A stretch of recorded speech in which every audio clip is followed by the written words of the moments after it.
सुप्रभात प्यारे बच्चों, कैसे हैं आप सब। आज मैं आपको एक नया पाठ पढ़ाने जा रही हूँ, गुरु मंत्र। क्या आपके घर में जब मेहमान आते हैं तो आप उनकी आवभगत करते हो, अच्छे से उन्हें हालचाल पूछते हो, उनको बिठाते हो, पानी पिलाते हो? ज़रूर पिलाते होंगे। आप तो अच्छे बच्चे हैं ना, संस्कारी बच्चे हैं। यदि मेहमान तुम्हारे गुरु हो तो तुम क्या करोगे? गुरु हमें अच्छा जीवन जीने का मंत्र देते हैं, हमारा मार्गदर्शन करते हैं, यानी कि हमें राह दिखाते हैं, ठीक रास्ते पे चलना सिखाते हैं। आज एक ऐसा ही प्रसंग पढ़कर हम जानेंगे कि गुरु ने क्या मंत्र दिया। तो गुरु हमेशा अपने शिष्यों को अच्छी बातें सिखाते हैं, कोई अच्छा गुरु मंत्र देते हैं। तो ये पाठ हम पढ़ते हैं, फिर हम जानेंगे कि किस गुरु मंत्र की बात हो रही है। एक बार गुरु गोविंद सिंह जी पटना जा रहे थे। रास्ते में कुछ समय के लिए वे एक जमींदार के घर रुके। जमींदार उनका शिष्य था। शिष्य आपको पता है ना, चेला होता है, स्टूडेंट, जैसे आप मेरे शिष्य हैं। गुरुजी पहली बार उसके घर पधारे थे, इसीलिए इसलिए जमींदार की खुशी का ठिकाना ना था, यानी कि वो बहुत ज़्यादा खुश था। खुशी का ठिकाना ना रहना एक मुहावरा है, यानी कि बहुत खुश होना। वे अपनी पत्नी और बच्चों के साथ दौड़ दौड़ कर गुरुजी की सेवा सत्कार में जुट गया। सत्कार करना, किसी का आदर करना, ठीक है। जमींदार हाथ जोड़े गुरुजी की आज्ञा की प्रतीक्षा में खड़ा था। प्रतीक्षा, इंतजार। गुरुजी ने उसे एक गिलास पानी मंगवाने के लिए कहा। तुरंत जमींदार ने अपने बेटे से कहा, बेटा जाओ, तुम अपने हाथ से गुरुजी के लिए पानी लाओ। गुरु की सेवा का अवसर बड़े भाग्य से मिलता है। बेटा दौड़कर गिलास में पानी ले आया। उसने गिलास गुरुजी की ओर बढ़ाया तो उसके हाथ देखकर वे बोले, बेटा तुम्हारे हाथ तो बहुत सुंदर हैं। ये बताओ कि इन हाथों से तुम केवल मुझे ही पानी पिला रहे हो या किसी और को भी पिलाते हो?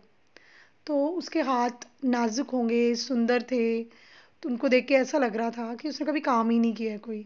तो गुरुजी ने उनसे पूछा कि बेटा तुम्हारे हाथ तो बड़े सुंदर हैं, तुमने क्या कभी इसे किसी और को भी पानी पिलाया या आज मुझे ही पिला रहे हो? इससे पहले कि बेटा कुछ उत्तर देता, जमींदार बोल उठा, महाराज जीवन में पहली बार ये आपके लिए ही पानी लाया है। किसी और के लिए यदि कहा जाता तो ये कभी पानी ना लाता। अब पिताजी बोल पड़े बीच में। उन्होंने कहा, हाँ महाराज, ये आपके लिए ही लाया है आज पानी, इससे पहले इसने कभी कोई किसी को पानी नहीं पिलाया। जमींदार की बात सुनकर गुरुजी गंभीर हो गए, ठीक है। वो थोड़े से गंभीर होते, सीरियस हो जाना, ठीक है। वे बोले, भाई मेरे लिए तो किसी मामूली नौकर से पानी मंगवा दो, इसके हाथ का पानी मैं नहीं पी सकूंगा। उन्होंने पानी पीने से उसके हाथ से मना कर दिया। उन्होंने कहा, इससे अच्छा तो मुझे आप किसी अ, अपने नौकर से पानी पिला दीजिए, इसके हाथ से मैं पानी नहीं पीऊंगा। सब एक दूसरे का मुंह देखने लगे। आप भी सोच रहे होंगे ना ऐसा क्यों किया गुरुजी ने।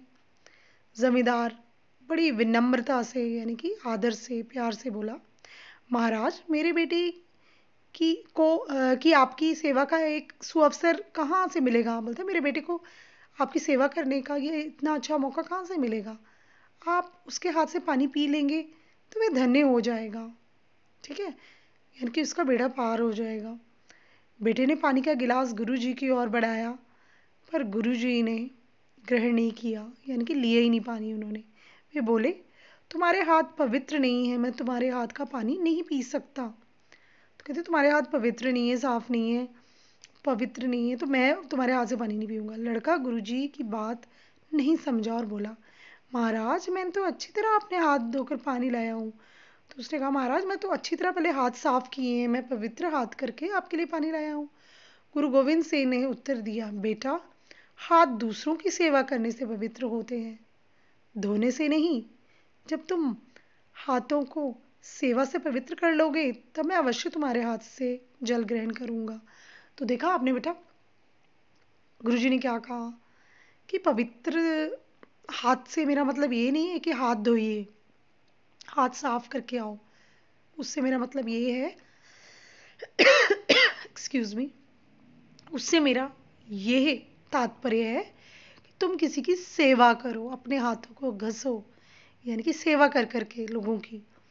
साबुन से धो धो के नहीं, पवित्र करने हैं हाथ तो पहले सेवा करो सबकी, फिर मैं तुम्हारे हाथ से पानी पी लूँगा।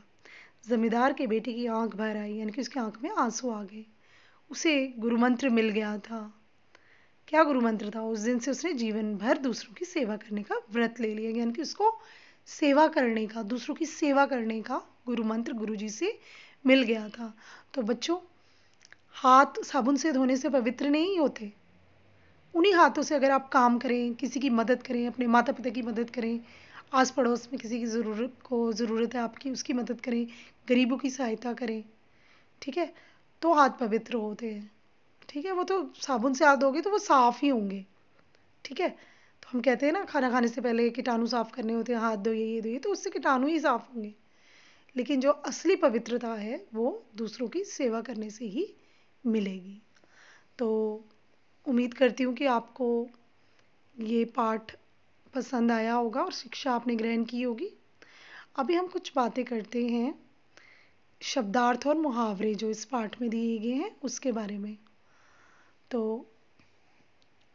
शिष्य होता है चेला। तो जैसे आप मेरे शिष्य, आप वाक्य बनाएंगे इनसे। ठीक है, मैं एक अच्छा शिष्य हूँ। ठीक है, और खुशी का ठिकाना ना रहना, यानी कि बहुत खुश होना। मैं कक्षा में प्रथम आया तो मेरी खुशी का ठिकाना ना रहा।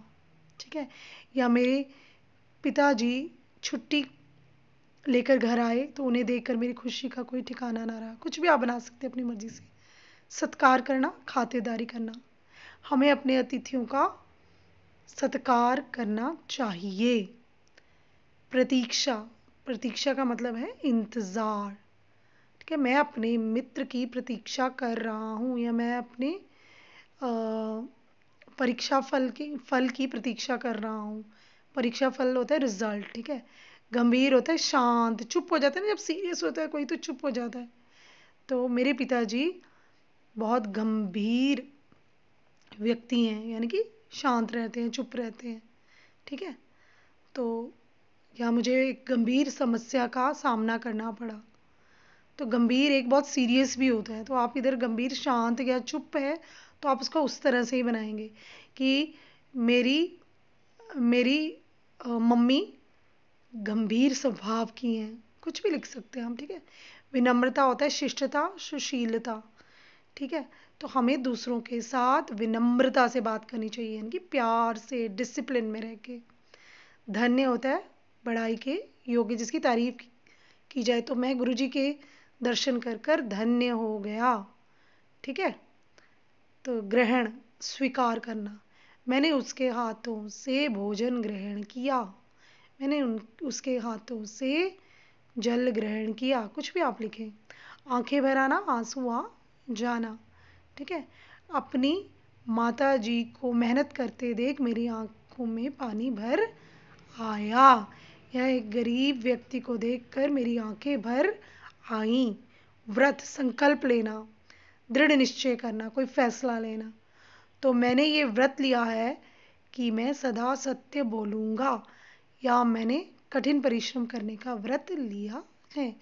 तो प्यारे बच्चों, अच्छे से ये शब्दार्थ देखें, याद करें और इनके वाक्य अपने शब्दों में बनाकर कॉपी पर लिखें। और हमेशा याद रखें कि हमें दूसरों की सेवा करनी चाहिए, गरीबों की मदद करनी चाहिए और अपने हाथों को काम में लगाना चाहिए।